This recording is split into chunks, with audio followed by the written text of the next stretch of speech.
Salut tout le monde, on se retrouve aujourd'hui pour corriger la petite vignette qu'on a eue la semaine dernière sur l'hémorragie digestive. Donc la patiente arrive aux urgences et vous montre la photo qui est juste là. Vous lui posez les questions directement, savoir premièrement est-ce qu'elle n'a pas bouffé des cerises avec du vin rouge et de la confiture de framboise, parce que voilà, ça peut être un piège très facile. Donc posez les questions, savoir qu'est-ce que les patients ont mangé et dans quelles circonstances est-ce que le vomissement de sang a eu lieu. La patiente vous dit qu'elle était prête pour aller s'endormir, elle a mangé de la soupe avant de dormir et elle s'est réveillée et elle a vomi ça et voilà les images. Donc du coup on est face à une hématémèse, un vomissement de sang par les voies digestives. Il est important de faire le distinguo entre toutes les causes de vomissement par les voies digestives, notamment est-ce que la patiente n'a pas saigné du nez toute la soirée et que ça a été avalé, ça a été dégluti. Donc vous posez-lui la question, est-ce que vous n'avez pas eu une épistaxis, un saignement de nez?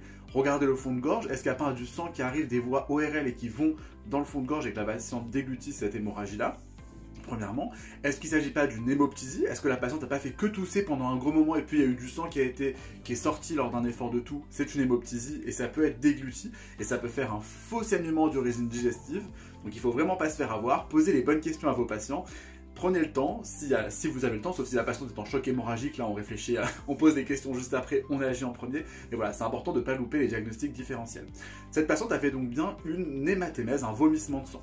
Deux grands tiroirs une fois qu'on est devant une hématémèse. Est-ce que la patiente est cirrhotique? Dans quel cas l'hypothèse principale est une rupture de varices œsophagiennes, ou la patiente n'est pas cirrhotique et donc l'hypothèse principale est a priori un ulcère ou une hémorragie intragastrique, un ulcère de la foie, un ulcère qui s'est mis à saigner.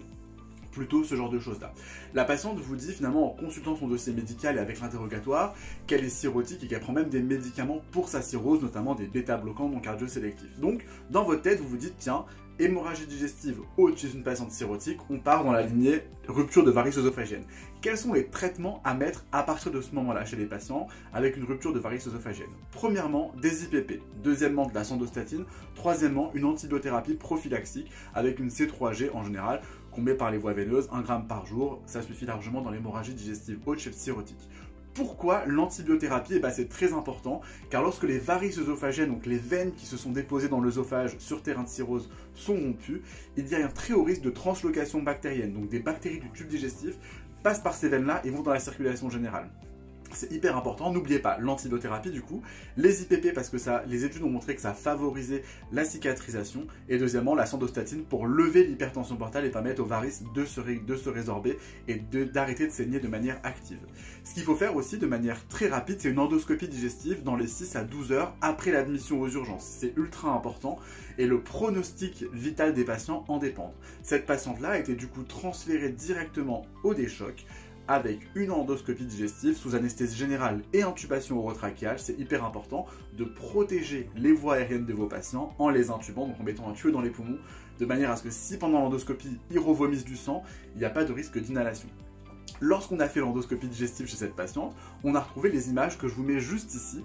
Et donc sur ces images-là, vous voyez que l'œsophage présente des cordons. C'est des sortes de... Enfin, des cordons, c'est des veines, des grosses veines qui cheminent sur ces parois. Ces veines-là sont des varices œsophagiennes. Dans un contexte d'hémorragie digestive, il faut absolument traiter ces varices œsophagiennes par ce qu'on appelle la ligature des varices. Donc on se positionne avec l'endoscope juste devant la varice, on aspire la varice monte dans l'endoscope et hop, et on lâche un élastique à sa base. C'est ce que vous voyez juste ici.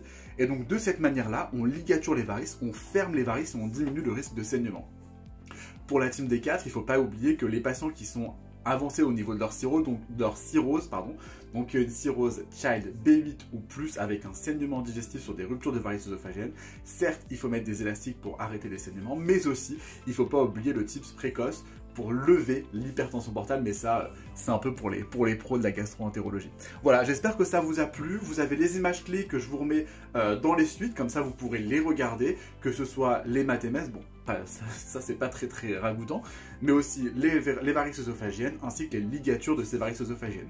Attention, ne vous faites pas avoir, on n'en colle pas les varices œsophagiennes, on en colle uniquement les varices gastriques. Voilà, ça c'est le petit truc à savoir pour pas vous faire avoir dans les QCM.